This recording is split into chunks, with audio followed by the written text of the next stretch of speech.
what I don't understand is why the CDC says specifically not to travel by airplane. Now, if they're worried that by traveling, you're going to gather with other people or maybe be around environments that aren't as safe, that's different than saying specifically don't be on a plane. Like the A4A says, airplanes are very, very safe. There have only been 44 documented cases by the CDC of transmission of COVID on airplanes, and most of those were before airlines required masks to be worn. So being on an airplane is much safer than being in a restaurant or being in a grocery store. So if the CDC is going to say, even if you're vaccinated, you shouldn't travel on an airplane, they should say you shouldn't go out to eat or you shouldn't go to a grocery store either. Why do they just picking on the airplane? CDC, there's actually been, I mean, I don't, you dive into, even data has become politicized. There was a CDC report on March 5th. It said that basically going into eating at a restaurant had no statistically significant increase in cases 40, 60, or 80 days later. The report didn't get much or any attention at all, but it's out there. I think the idea is that it's not the plane itself, Ben. It's that if you're infected or coming from a heavily infected region, of which thankfully there's not that many, we're down 90% on cases, they don't want you moving around. And I think the fear is probably the Florida spring breakers. I think that's sort of the bomb that everybody's kind of waiting for. Well, I think that's right. And I actually traveled by airplane to Florida last Friday and saw those spring breakers, and I was kind of shocked as well. But it wasn't the travel by airplane that made it unsafe. It was the activities at the location that made it unsafe. So again, for the CDC to say not to travel right now really is so specific, and there's a lot of places you could go. Why couldn't you go to a national park and go hiking?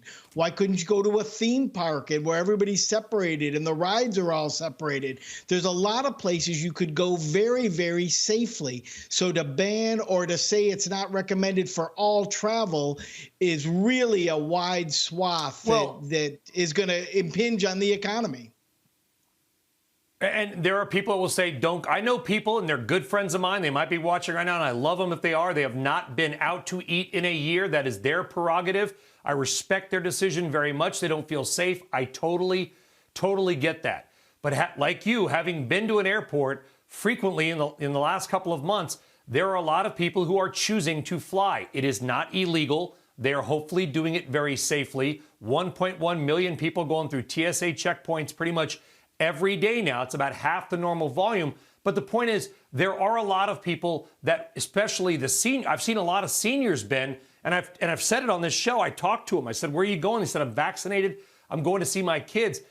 And we had a CEO of a hospital on yesterday. If you don't make people feel optimistic about what they're able to do if they get vaccinated, they're not going to get vaccinated if they're on the fence about taking it. You need hope. You need optimism in a rational format. Do you not? I'm not trying to preach or anything. This is coming from the hospital CEO yesterday and many other people a lot wiser than I am. Give people clear but safe guidance, but give them hope so they take the vaccine. I agree with that completely. Now, in this CDC guidance, I read it very carefully because just last Saturday I was vaccinated, and so I was particularly excited to see what they said I could do. And what they specifically say is that grandparents can see their grandkids if they're vaccinated. But then they said, but you can't travel. So that seems kind of strange to me. They're saying it's okay to get together if the vaccinations are there, but you can't travel to get together. So how are you supposed to see them if you can't travel? And so there's some inconsistencies in that as well. Shepard Smith here. Thanks for watching CNBC on YouTube.